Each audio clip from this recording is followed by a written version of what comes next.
wassalatu wassalamu ala Rasulillah wa ala alihi wa sahbihi wa mawala.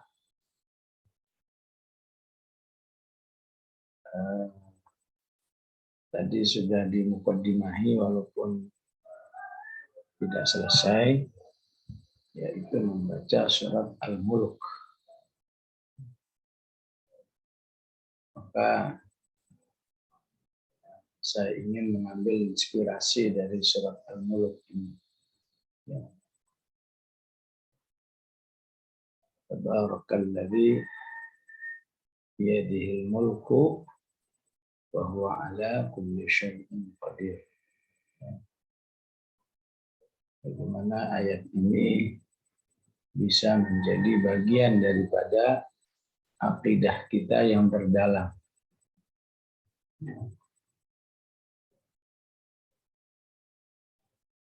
Bahwa Allah memiliki kemahasucian yang tinggi. Barakalladzi biyadihil mulk. Karena biyadihil mulku, maka Allah menyebut dirinya wa huwa ala kulli syai'in qadir.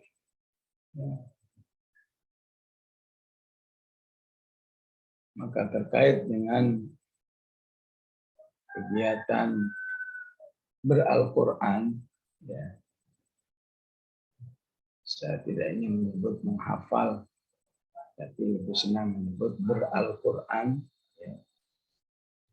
Karena kalau beral-Quran itu otomatis menghafal.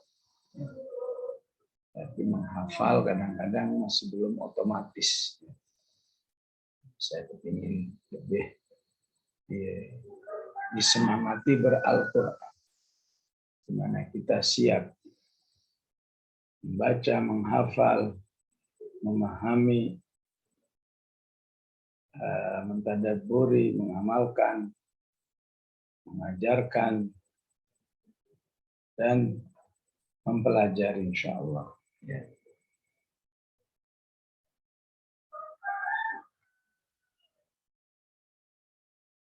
Maka penting ini menjadi akidah kita di dalam beral-Quran untuk kita katakan bahwa Allah Maha Kuasa untuk menjadikan diri saya ya, memiliki kemampuan beral-Quran sesuai dengan 7T yang kemarin kita bahas. Ya.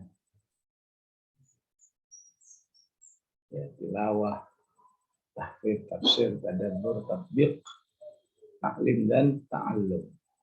Ya. Sedikit saja kita ragu bahwa kita punya kemampuan ke sana, berarti kita harus lebih tadabbur, lebih meningkatkan keyakinan kita lagi terhadap sifat ini. Tabarakalladzi biyadihil mulku wa huwa ala kulli syai'in qadir. Ya. Maka saya contohkan ayat ini terkait dengan kemampuan beral-Quran karena di surat Al-Furqan kata tabarak disandingkan dengan Allah yang menurunkan Al-Quran. Tabarakalladzi nazzala al-furqana ala 'abdihi liyakuna lil 'alamina nadhira. Maha suci Allah yang telah menurunkan Al-Quran secara berangsur-angsur, ya, di mana kata berangsur-angsur ini harus membuat kita sabar di dalam menghafal, ya, ya. Mau dapat sehari seayat, sehari 2 ayat, kemudian nambah-nambah sebulan menjadi apakah setengah juz, 1/4 juz, 1 juz. Ya. Karena memang Allah katakan Al-Quran itu nazzala, diturunkan secara berangsur-angsur, sehingga siapapun yang ingin belajar harus berangsur-angsur. Ya.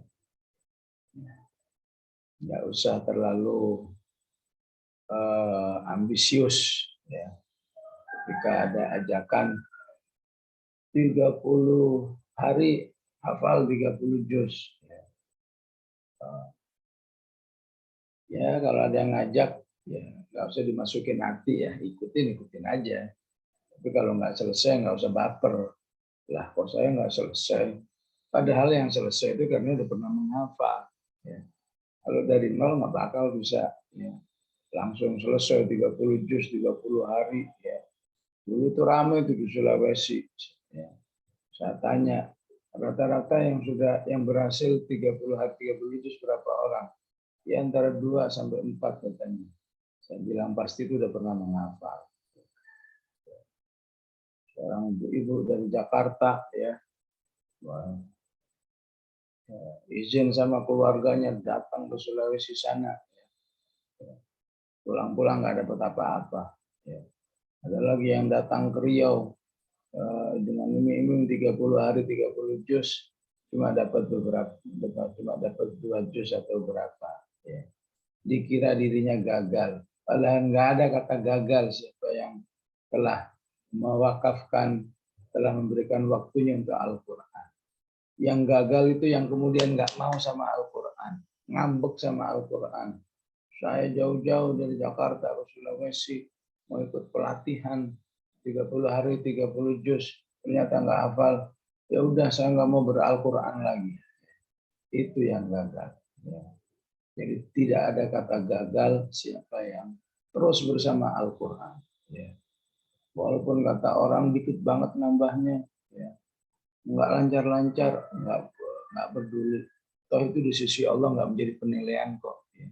Menjadi penilaian siapa yang bersabar bersama Al-Quran sampai akhir hayatnya.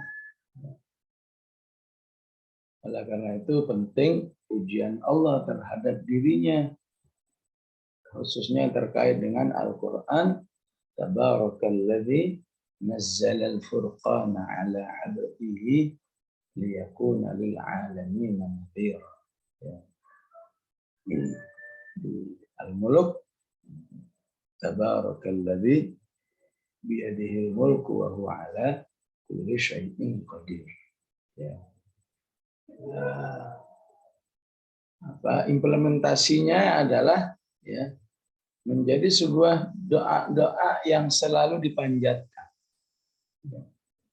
Tidak ada keraguan sedikit pun bahwa doa ini insya Allah akan membentuk diri saya menjadi orang beriman yang sukses bersama Al-Quran. Dan tolong digarisbawahi kata sukses di sisi Allah itu siapa yang ya, sampai akhir hayatnya bersama Al-Quran. Baik 30 juz sudah selesai ya, maupun 30 juz OTW. Ya. Tolong itu dihargai. Saya insya Allah 30 juz tapi OTW. Ya. Kalau ada murid saya di Bandung, ya, ibu-ibu udah 60 tahun, ya, ternyata OTW-nya cuma 10 tahun. Ya. 70 tahun selesai. Ya. Kurang lebih seperti itulah, entah 50, entah 60, pokoknya Allah berikan OTW-nya 10 tahun selesai 30 juz. Ya. Nah, akhirnya sekarang sibuk memenuhi panggilan kaum muslimin, suruh cerita pengalamannya gimana. Ya. Ya, padahal ya, semuanya bisa. Siapa yang banyak berdoa, siapa yang bersabar, siapa yang tidak mudah ngambekan sama Allah, insya Allah OTW. Ya. Insya Allah semuanya berproses menuju beral-Quran yang baik, insya Allah. Ya. Karena selesai 30 juz pun belum tentu beral-Quran yang baik. Ya. Ada yang cuma senang menghafal, giliran murojaah nyerah. Ya. Ya. Maka itu bukan bukan penghafal yang baik. Bukan penghafal yang diinginkan oleh Allah Subhanahu wa Ta'ala. Maka keyakinan kita kepada wa huwa ala kulli syai'in qadir, ya, bahkan harus bisa melampaui sunnatullah yang ada. Sunnatullah itu apa? Ya, ketetapan Allah dalam kehidupan ini yang kadang melampaui dari yang sudah baku. Nabi Ibrahim dibakar. Bakunya apa? Ya, mati, dibakar. Ya. Yang terjadi apa? Melampaui sunnatullah. Qulna ya narukuni bardan wa salaman ala Ibrahim. Apa lagi? Ya. Al-Baqarah 259. Ya. Au kalladzi marra ala qaryatin wa hiya khawiyatun ala urushiha qala anna yuhyi hadhihi Allahu ba'da mautiha fa amatahu Allahu mi'ata 'amin thumma ba'atha, dan seterusnya. Ya. Di sini ada 3 peristiwa besar yang melampaui sunnatullah. Ya. Manusia yang meninggal 100 tahun dihidupkan. Keledai yang sudah mati tulang belulang, sudah nggak karu-karuan, dihidupkan oleh Allah. Ya. Makanan dan minuman 100 tahun yang seharusnya rusak ternyata nggak berubah.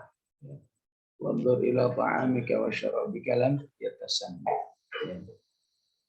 Jadi di akhir ayat Allah katakan, "Alamma tabayyana lahu qala a'lamu annaka 'ala kulli syai'in qadir." Artinya apa? Keyakinan kita kepada Allah, ya, harus berdasarkan innaka 'ala kulli syai'in qadir. Bahkan melampaui daripada makna wa huwa 'ala kulli syai'in qadir. Ya. Ya. Sedangkan untuk diri kita supaya hafal, ya, itu insya Allah nggak perlu pakai melampaui wa huwa ala kulli syai'in qadir. Ya. Pokoknya berdoa, bersabar. Ya. Berdoa, bersabar. Jangan menjauh dari saudara-saudaranya. Ya. Insya Allah on the way. Ya. Begitu kita meyakini wa huwa ala kulli syai'in qadir. Ya. Karena itu, ya, ketika Allah menjelaskan tentang dirinya, ya, di ayat ke-15, ya, Allah katakan begini, ya, "Walladzi ja'ala lakumul arda dhalulan famshu fi manakibi wa kulu min rizqihi wa ilaihi nusyur." Ya. Allah lah yang menjadikan bumi, ya, untukmu. Ja'ala lakumul arda dhalulan, ya, yang mudah dimanfaatkan apa yang terkandung di dalamnya. Famshu, maka kamu berjalanlah, ya, ya, berjalanlah di penjuru-penjuru bumi itu, ya, ya. Harus ada satu gerakan, ya, famshu fi manakibiha, dan nikmatilah rezeki yang ada, wa kulu min rizqih wa ilaihin nusyur, dan semuanya akan kembali kepada Allah Subhanahu wa Ta'ala. Artinya apa? Artinya, ya, jangan khawatir ketika kita sibuk dengan menghafal ini, ya, kemudian jatah rezeki kita menjadi berkurang. Ya. Sesungguhnya, ya, justru dengan mendekatkan diri kepada Allah, salah satunya menghafal, itu Allah akan buat rezeki kita itu nyantai, tapi kita tetap mendapatkan. Ya. Karena Allah katakan famshu. Famshu itu kan jalan kaki, jalan. Famshu fi manakibiha. Ya. Kamu nyantai-nyantai aja, insya Allah rezeki itu kamu dapatkan. Ya. Ya, ibaratnya orang ada A dan B, sama-sama sebetulnya punya mobil. Ya. Si A punya mobil, untuk bisa punya mobil dibelan-belanin nggak sholat. Ya. Nyari harta melulu. Si B punya mobil juga, tapi sholat mah tetap jalan semua. 5 waktu jalan. Bahkan ada sholat sunnahnya, bahkan ada bacaan Qur'annya. Masya Allah, bahkan ada menghafalnya. Ya. Bukti apa ini? Ya. Famshu fi manakibiha. Ya. Kalau saja kita betul-betul menjadi orang yang seimbang, ya.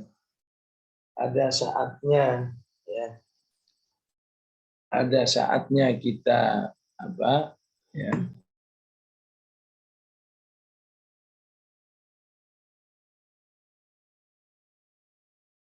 ada saatnya kita bersama Allah, kita bersama Allah. Ada saatnya kita bersama Rasulullah, artinya menjalankan sunnah kita lakukan. Ada saatnya kita mencari rezeki kita lakukan. Niscaya rezeki itu bagi manusia famshu fi manakibiha. Ya. Cukup jalan kaki, nyantai aja, rezekimu akan datang. Ya. Seakan Allah yang mengatakan rezeki itu ya, asal udah kamu proses dia datang. Ya. Kalau kamu apa? Kalau kamu betul-betul menghambakan dirimu kepada Allah. Ya. Maka kita ingin kegiatan beral-Quran ini bagian kita menambah bobot penghambaan diri kita.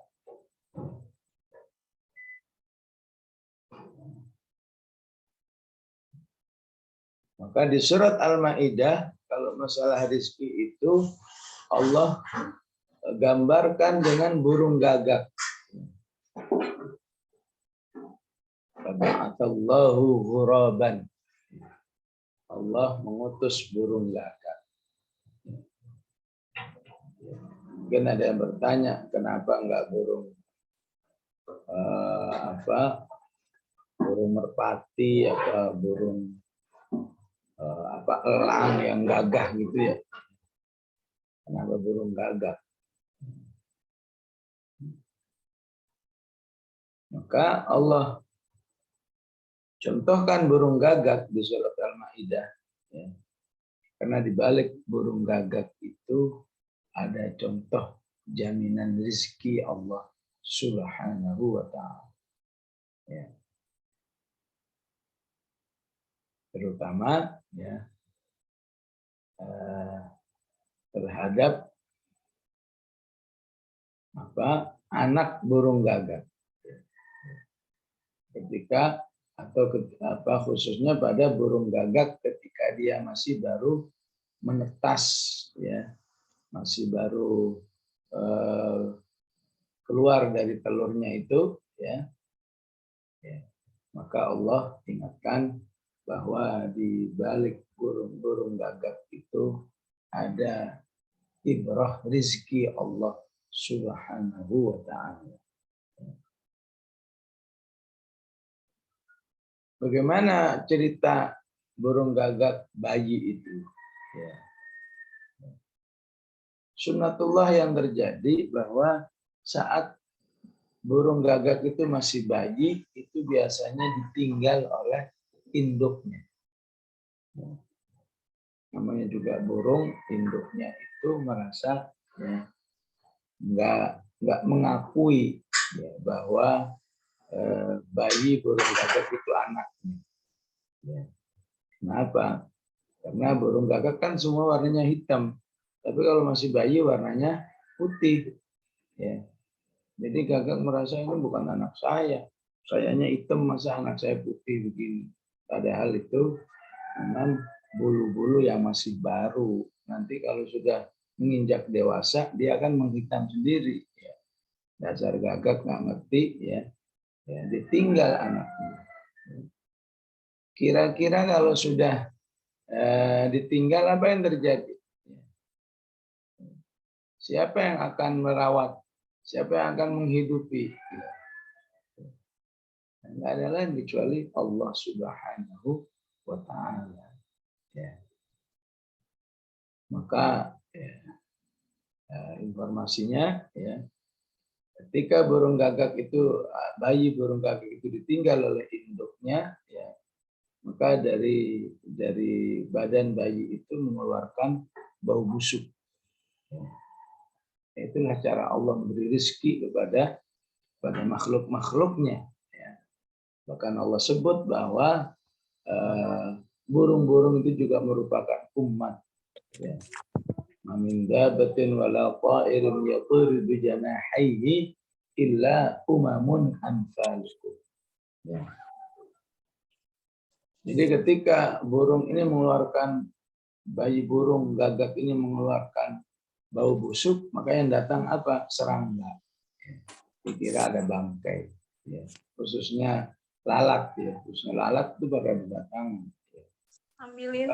Ya, saat lalat itu berdatangan, maka dia, ya, akan mencaplok, ya, atau bahkan lalat itu akan masuk ke dalam mulut burung gagak kecil itu, dan begitulah berbulan-bulan terjadi seperti itu sampai akhirnya burung gagak itu menjadi besar dan Allah rubah bulu-bulunya menjadi hitam seperti umumnya burung gagak. Siapa yang lebih mulia di atas bumi ini? Manusia atau burung gagak? Ya. Apalagi jika manusianya itu taat kepada Allah, apalagi jika manusianya itu selalu mendekatkan kepada Allah, apa iya Allah tidak mencukupi rezekinya? Ya. Ya, karena itu perintah famshu di sini, ya, menjadi kelanjutan keyakinan manusia itu terhadap Allah Subhanahu wa Ta'ala, ya, yang puncaknya di ayat berapa? 13. Innal ladzina yakhshawna rabbahum bil ghaibi lahum maghfiratun wa ajrun kabir. Ya. Sungguhnya, ya, orang-orang yang, ya, maksud saya 12, ya. Di ayat 12 surat Al-Mulk, ya, sungguhnya orang-orang yang takut kepada Allah secara gaib itu, ya, bagi mereka adalah ampunan dan pahala Allah yang besar. Ya. Maka inilah merupakan target yang lebih utama di dalam berinteraksi dengan Al-Quran, adanya khasyatullah bil ghaib. Ya. Rasulullah berdoa begini kan, Allah maqsim lana min khasyatik. Ya. Ya Allah, berilah kami rasa takut kepadamu. Ya. Dalam banyak ayat, rasa takut kepada Allah itu sebuah keimanan yang spesial bagi orang beriman. Ya. Baik dengan istilah khosyah atau khofa, ya, itu sebuah kondisi keimanan yang spesial. Ya. Dengan kata khofa di an-nazi'at, wa amma man khafa maqama rabbih wa nahan nafsa 'anil hawa fa innal jannata hiyal ma'wa. Di surat Ar-Rahman, wa liman khafa maqama rabbih jannatan, ya, fa bi ayyi ala'i rabbikuma tukadziban. Ya. Maka jangan pernah lupa bahwa kita menghafal, kepingin lancar itu memang, ya, manusiawi. Ya. Kita menghafal, kepingin jadi hafal itu manusiawi. Ya. Tapi kita menghafal lupa ada tujuan yang lebih mulia dari semuanya itu, yaitu menghasilkan rasa takut kepada Allah. Ini kontra iman, nggak sesuai dengan iman. Jadi khasyatullah itulah tujuan utama orang beriman dalam menghafal. Ya tentu kita kepingin dua-duanya ya. Ya punya rasa takut kepada Allah, hafal juga. Ya. Cuma masalahnya gimana kalau kita melihat orang lain tidak hafal Al-Quran, cuma hafal juz 30, tapi rasa takutnya kepada Allah luar biasa. Ya. Sementara ini yang 30 juz nggak punya rasa takut kepada Allah Subhanahu wa Ta'ala. Siapa yang lebih diuntungkan? Mereka yang punya rasa takut kepada Allah Subhanahu wa Ta'ala. Walaupun yang sudah hafal 30 juz belum punya rasa takut kepada Allah, kita berharap ya hafalan Qur'annya memproses dirinya untuk bisa takut kepada Allah Subhanahu wa Ta'ala. Ya. Artinya siapa yang menghafal ya sudah Masya Allah udah lancar tapi belum merasa takut kepada Allah, maka katakan kepada dirinya, saya belum selesai menghafal. Saya masih terus ingin menjadikan Al-Quran ini menghasilkan satu keimanan yang membuat saya takut kepada Allah. Dan siapa yang sudah bisa punya rasa takut kepada Allah tapi belum menghafal, maka berusaha untuk menghafal. Karena Anda sesungguhnya sudah punya satu keimanan yang sesungguhnya itu modal yang luar biasa untuk bisa membangun kehidupan ber-Al-Quran yang baik. Jangan ada dikonfrontasikan. Bahaya. Mending saya punya takut kepada Allah walaupun nggak hafal. Enggak, semuanya harus berpikir. Saya memang punya rasa takut kepada Allah, tapi saya masih bersedih belum hafal. Yang hafal juga begitu. Saya memang sudah takut kepada Allah. Saya sudah hafal 30 juz, tapi belum punya rasa takut kepada Allah. Maka sesungguhnya saya belum selesai. Maka dua manusia yang seperti ini, insya Allah bisa dua-duanya. Nggak perlu mengecam ataupun membanggakan dirinya terhadap hal-hal yang sudah berhasil Allah berikan kepadanya. Begitulah pesan surat Al-Mulk yang ada ini, sehingga yakinlah ibu-ibu rahmatullah kalau saja Al-Quran telah menyatu dengan diri kita dengan khasyatullah, insya Allah semua kendala yang ada dalam diri kita terkait dengan Al-Quran itu kalaupun ada, insya Allah hitungan menit. Kenapa? Karena khasyatullah, rasa takut kepada Allah itu adalah puncak pengenalan manusia kepada Allah. Kenalnya manusia kepada Allah.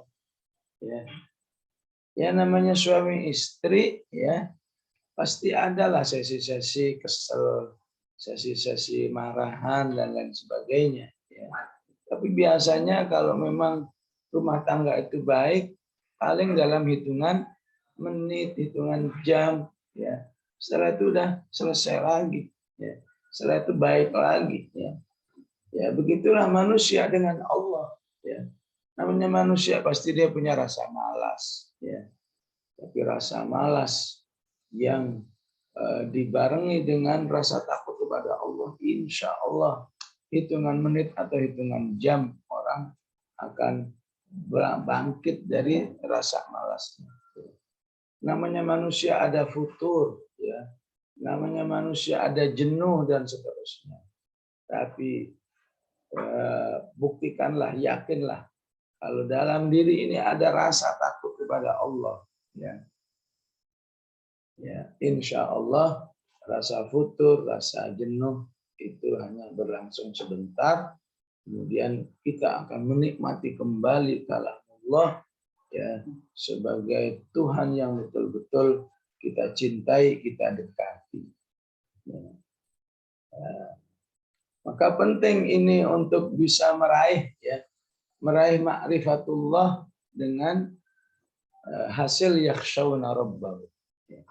Yang salah satunya insya Allah beral-Quran yang baik. Penting kita menganggap rezeki itu sesungguhnya sudah selesai dengan famshu fi manakibiha. Wah, perlu waktunya habis dari subuh sampai malam hanya cari rezeki.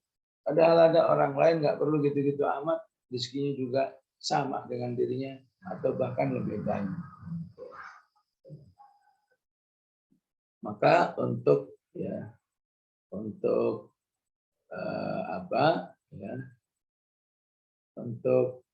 kiat-kiat ataupun proses menuju ini kita baca secara berurut dari surat dari surat Ali Imran.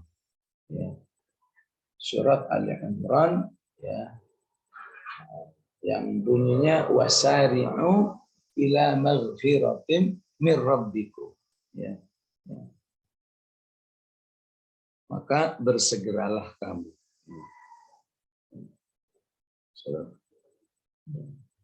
Insya Allah tahu ya ayatnya ya. 100 berapa itu? 132 surat atau 133 surat Ali Imran. Wasari'u, bersegera. Ila maghfiratin min rabbikum. Lanjut ada surat surat Az-Zariyat. Az-Zariyat juga dengan makna bersegera juga Tapi yang digunakan adalah fafirru Fafirru itu artinya apa? Berlarilah Az-Zariyat ayat yang ke 40 ayat ke 50 Fafirru ilallah, bersegeralah.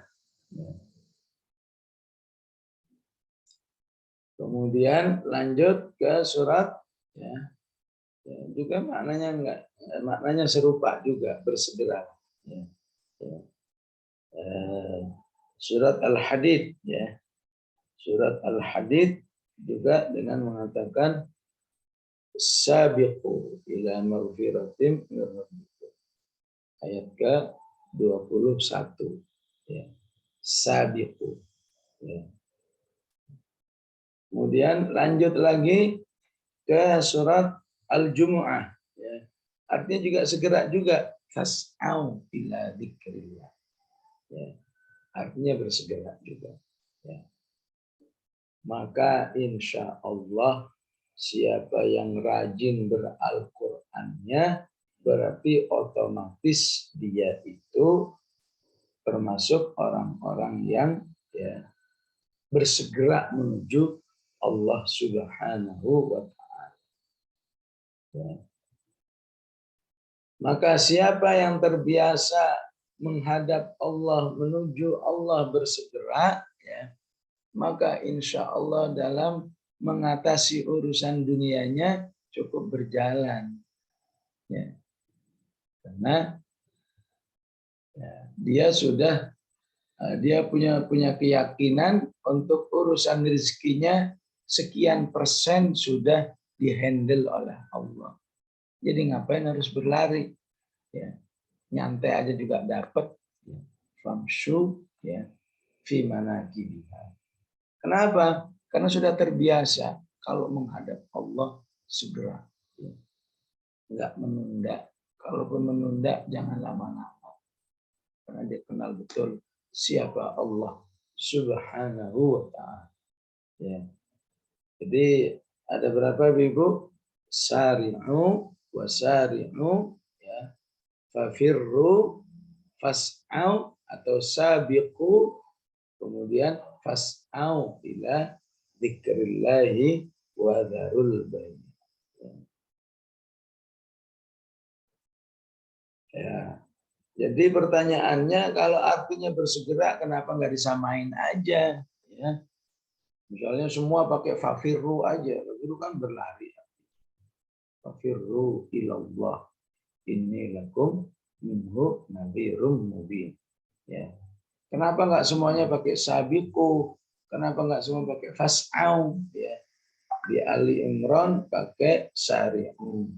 Di Adz-Dzariyat 50 pakai fafirru. Ya. Di Al-Hadid pakai ya,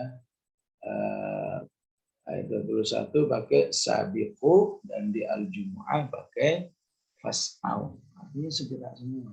Ya. Abdullah bin Maktum semangat mencari ilmunya disebut oleh Al-Quran apa? Wa amma man ja'aka yas'a. Fas'au dengan yas'a itu satu akar kata. Ya. Dan ingatkan pelajaran hari Kamis bagi yang rutin mengikuti pelajaran hari Kamis pagi. Ya. Ya memang sama, tapi di balik penggunaan kata itu ya ada apa makna-makna yang terimplisit di dalam. Ya. Allah menggunakan syari'un, ya, bersegera. Ya. Kenapa? Ya. Gambarannya begini, ya. Ya, ibaratnya la samahallah, semoga Allah menyelamatkan kita, ya, ataupun menjaga diri kita, ya. Rasulullah mengatakan begini, Allahumma inni a'udzubika ya minal haraq ya wal gharaq was saraq ya.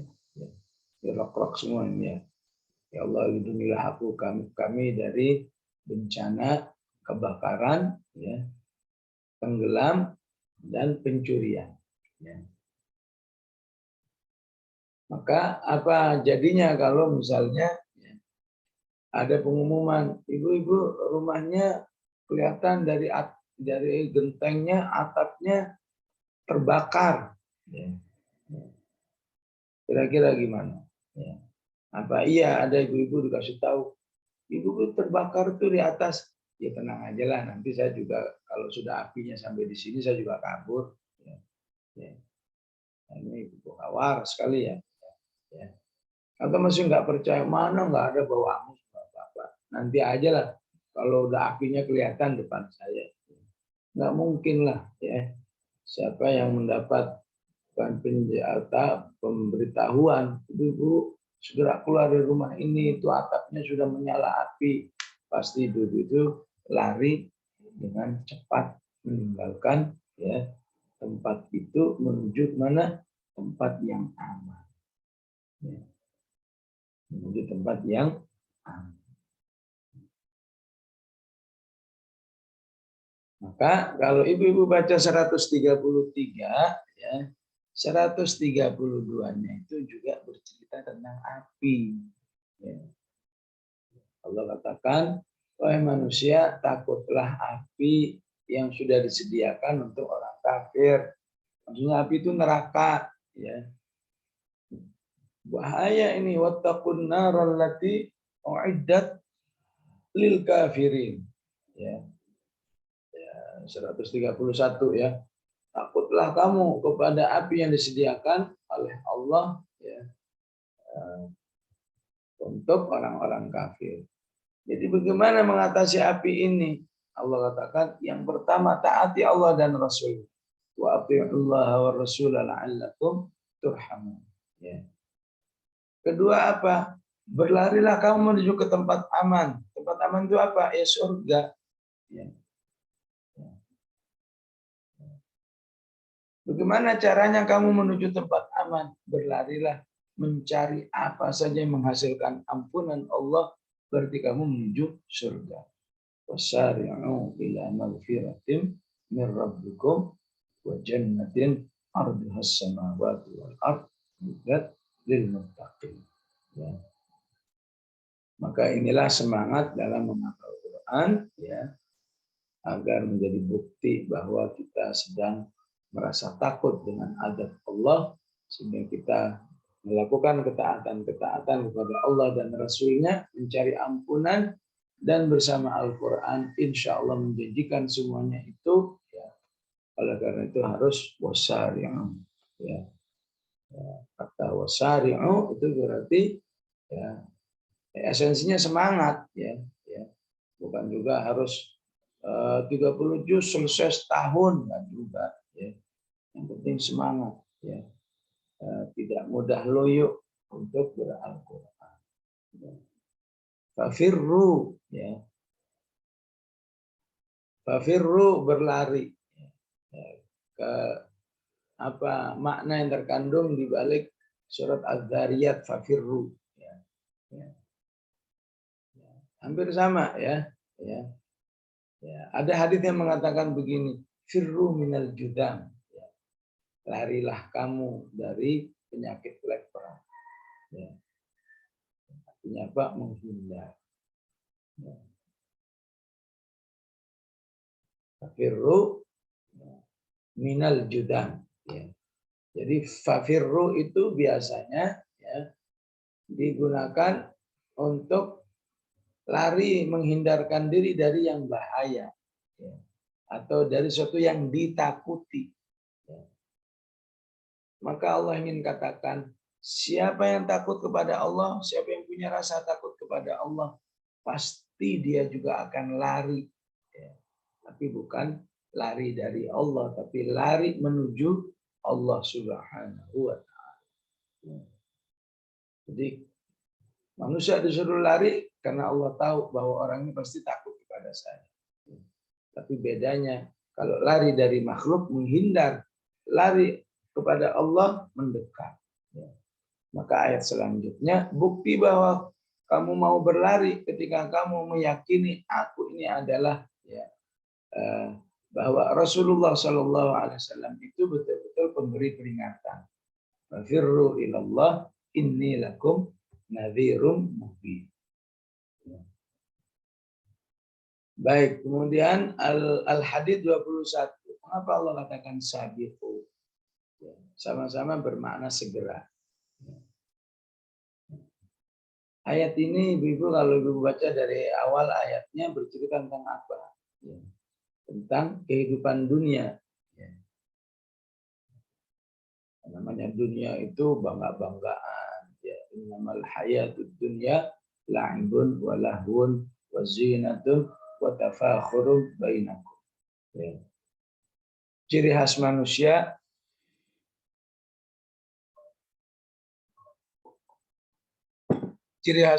kalau urusan dunia biasanya apa? Berlomba-lomba ingin segera memiliki. Ya. Nggak boleh lihat temennya punya rumah, wah gimana saya suka punya rumah ya. Tahu lu temennya punya mobil, wah aku pingin punya mobil. Itulah manusia. Ya. Maka Allah inginkan ya, kalau urusan dunia seperti itu, urusan akhirat seperti itu enggak. Makanya Allah katakan sabiqu, ya. Urusan akhirat meraihnya harus juga dengan semangat, enggak mau kalahan. Dan sabiqu artinya berlomba-lomba. Yang berlomba-lomba ya ingin paling cepat. Ya. Ya. Nah, dia enggak mau kalah, saudaranya kok rajin bersama Al-Quran, saya juga rajin. Ya. Walaupun nggak harus sama ya, nggak harus sama. Dia kok cepet bisa setoran, kok saya nggak cepet, ya udah nggak ngambek, nggak usah ngambek, itu mas sudah rezeki dari Allah. Anda bisa mau menghafal saja itu sudah karunia dari Allah Subhanahu wa Ta'ala. Karena itu Rasulullah mengungkapkan dalam sebuah hadis ya, tidak lagi disebut keinginan yang negatif, orang yang menginginkan agar dirinya seperti orang lain yang sudah rajin bersama Al-Quran, begitu juga menginginkan menjadi kaya yang selalu berinfak di jalan Allah dengan ikhlas. Ya. Yang ketiga fas'au. Kenapa ada fas'au? Ya. Ketika manusia itu ya, diberatkan oleh urusan-urusan dunia. Ya. Siapa sih kalau sudah asik dengan urusan dunianya nggak suka ngomong, wah tanggung. Ya. Ya. Bahkan yang lagi masak aja pasti suka ngomong tanggung. Tahu-tahu sholatnya jam 1:30. Ya. Begitu juga urusan jual beli. Urusan jual beli itu juga suka tanggung dulu. Tahu-tahu udah lewat sejam. Ya. Kalau sering-sering bahaya. Ya. Tapi kalau sesekali wajar lah. Ya. Kalau sering-sering maka termasuk alladzina hum wafailul lil musallin alladzina hum an salatihim sahun. Ya. Maka disebut fas'au ketika bagi dirinya nggak ada kata tanggung. Kalau memang udah saatnya beribadah, ibadah. Ya. Karena itu Allah katakan apa? Fas'au ila dzikrillahi wa dzarul bai'. Yang tidak mudah dihambat oleh prinsip-prinsip tanggung tadi. Ya. Bangun malam, tanggung, sejam lagi akhirnya lewat. Ya. Kalau memang udah saatnya melakukan fas'au, segera. Jangan mengikuti tanggung-tanggung. Ntar sekian, ntar 5 menit lagi, ntar 10 menit lagi, ntar sejam lagi. Biasanya itu trik setan agar kemudian kesempatan itu lewat. Ya. Ya. Maka hati-hati menggunakan kata tanggung dalam kehidupan ini. Bisa-bisa kita tidak mendapatkan fadilah dari Allah Subhanahu wa taala. Baik jamaah rahimakumullah, inilah yang bisa saya sampaikan dalam kalimat mukhayyam di sore hari ini. Semoga bermanfaat insyaallah. Sallallahu alaihi wasallam Muhammad wa ala alihi wasallam. Walhamdulillahirabbil alamin. Alhamdulillahirrahmanirrahim. Masya Allah. Begitu banyak mutiara-mutiara dari Gurunda yang telah kita terima mengenai surat Al-Mulk yang ditafsiri dilengkapi dengan beberapa ayat yang serupa tadi. Tapi mungkin dari Bapak Ibu beserta Muhayyam ada yang ingin bertanya, mungkin satu orang, tafadhol, langsung open mic. Mungkin saya baca dulu Gurunda pertanyaan dari Gupita. Assalamualaikum, Gurunda izin bertanya. Seringkali ketika sedang berikhtiar lebih banyak menghafal Al-Quran, lebih sering membaca Al-Quran, tapi malah dihadapkan berbagai masalah, misalnya anak ya, yang minta perhatian, pekerjaan tidak selesai dan sebagainya, dan malah timbul emosi. Bagaimana seharusnya pola pikir yang benar terhadap hal ini? Mohon pencerahannya. Ya, saya kira halangan seperti ini dialami oleh siapa saja orang beriman. Ya. Kebetulan bagi penanya memang lagi sesi penghalang anak. Ya. Orang lain yang anaknya sudah gede, jangan dikira nggak ada halangan yang lain. Ada juga, ya, yang pekerjaan, yang tamu, ya, yang macam-macam lah, ya. Jadi ya sudah sewajarnya ya, memang kalau anak ya nggak bisa ya, bodoh amat gitu ya. Memang kalau anak itu sudah haknya ya. Tapi yang penting adalah ya, hatinya tetap bersama Al-Quran. Ya. Hatinya tetap bersama Al-Quran. Bagaimana perasaannya saat itu? Baik, karena anak saya menghendaki saya mengasuhnya, akan saya asuh. Ya. Semoga sejam, 2 jam lagi dia capek tidur, ya. Maka semoga saat dia tidur, saya bisa memanfaatkan. Ya. Insya Allah, Allah akan memberi kemudahan-kemudahan. Ya. Ya, seperti orang yang mau sholat malam juga begitu kan. Ya. Udah niat, ya, katanya ngantuk banget. Ya. Bisa nggak jadi. Ya. Yang penting kalau masih niat, insya Allah jadi. Ya. Jadi penting untuk tetap mengikat dirinya dengan Al-Quran agar ya, halangan itu bukan membuat dirinya itu seperti kayak mendapat pembenaran. Ya, pembenaran berhenti dari katakan misalnya tilawah. Ya. Lagi tilawah baru 5 halaman, anaknya misalnya ya semua pernah punya anak kecil ya, anaknya apa menarik-narik mushafnya. Ya, ya. Ya, kebetulan abinya ditarik mushafnya masih bisa ngomong, ya, masih bisa membaca ayatnya, ya, halaman ya. Ya, akhirnya mulut abinya ditutup ya supaya nggak keluar itu ayat. Ya. Ya sudah kalau begitu memang sudah haknya anak. Ya sudah kita ikuti apa yang mau dia. Yang penting apa? Ya, hati kita masih bersama Al-Quran. Ya Kak, bisa nanti 2 jam lagi. Nggak bisa 2 jam lagi, nanti sore. Ya. Ya. Nah, ini penting ibu-ibu perasaan seperti ini ya untuk diperhatikan ya. Kenapa? Karena kalau kita hari ini mengatakan karena anak, ya, nggak bisa membaca, menghafal atau belajar Al-Quran karena anak. Ya. Kenapa anaknya kok mengganggu? Karena balita, ya, karena masih kecil. Ya. Apakah anak ini akan balita terus sampai 5 tahun, 10 tahun, 15 tahun ke depan? Nggak mungkin lah. Ya. Pasti itu anak gede, jadi ABG ya, ya. Dan kalau sudah gede nggak bakar lagi mengganggu-ganggu ibunya seperti itu, dia udah punya urusan sendiri. Ya, ya. Jadi kalau kita anggap anak itu pengganggu, ya, ya. Nanti kalau sudah anak itu besar, gangguan dari anak sudah selesai, ya, ya. Kamu mau mengatakan gangguan apa lagi? Ya.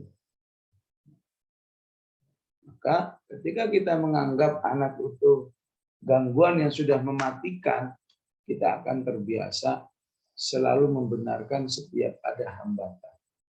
Ya gimana bisa baca, anak masih segini. Nanti kalau udah anak besar, gimana bisa baca? Waktu saya harus buat rapat, terus aja ketemu terus. Ya. Oleh karena itu, dalam berinteraksi dengan Al-Quran, biasakan untuk tidak menjadikan suatu hambatan itu sebuah penghalang. Kalaupun penghalang, itu sebuah penghalang yang permanen. Ya. Tapi itu sifatnya sangat temporal. Mungkin hari ini saja, mungkin pekan ini saja, mungkin bulan ini saja, mungkin tahun ini saja. Ya. Tidak permanen, karena ketika kita tidak menganggap permanen, insya Allah ya, halangan itu akan hilang dengan sendiri. Ya. Maka jangan sampai Allah menilai diri kita ketika menghadapi halangan. Allah kan maha tahu. Wah ini memang nggak mau baca, masa baru halangan itu aja udah nyerah. Ya, ya. Akhirnya ya udah Allah nggak tolong. Ya. Ya. Ada halangan sedikit, nyerah. Halangan sedikit, nyerah. Ya. Tapi ketika Allah melihat kita nggak nyerah, tidak mustahil. Allah Maha Kuasa. Tabarakalladzi biyadihi mulku wa huwa ala kulli syai'in qadir. Allah Maha Kuasa menghilangkan semua halangan-halangan yang suka terjadi itu. Allah Maha Kuasa membuat kita cerdas bagaimana menghadapi halangan ini. Ya. Dan lain sebagainya, karena sungguhnya diri kita ini milik Allah. Inna lillah. Ya. Sehingga kalau kita menginginkan agar diri kita itu sesuai dengan petunjuk Allah, maka Allah akan setting diri kita itu insya Allah sesuai dengan petunjuknya. Jadi kalau kita merasa enggak, saya sebenarnya bisa kok mengatur diri sendiri, melupakan peran-peran Allah, maka apa jadinya jika manusia itu saat mengalami halangan tidak ditolong oleh Allah, maka berlaku apa? Wa ma tasyauna illa ayyasha Allahu rabbul alamin. Kamu boleh punya keinginan, kamu boleh punya rencana, kamu boleh punya strategi, tapi kalau Allah nggak tolong, gagal semuanya. Ya, ya, jadi tetap ya menjadikan Allah itu sebagai pegangan, ya, sebagai penentu dalam kehidupan kita, baru kita mengusahakan sesuai dengan kemampuan-kemampuan kita, insya Allah. Allah. Baik, Masya Allah tadi pencerahan dari Gurunda sudah bisa menguatkan semangat kita dalam berinteraksi atau beral-Quran tadi. Tapi Gurunda mungkin cukup kalimat mukayam pada sore hari ini. Mohon berkenan untuk memimpin doa untuk kita semuanya.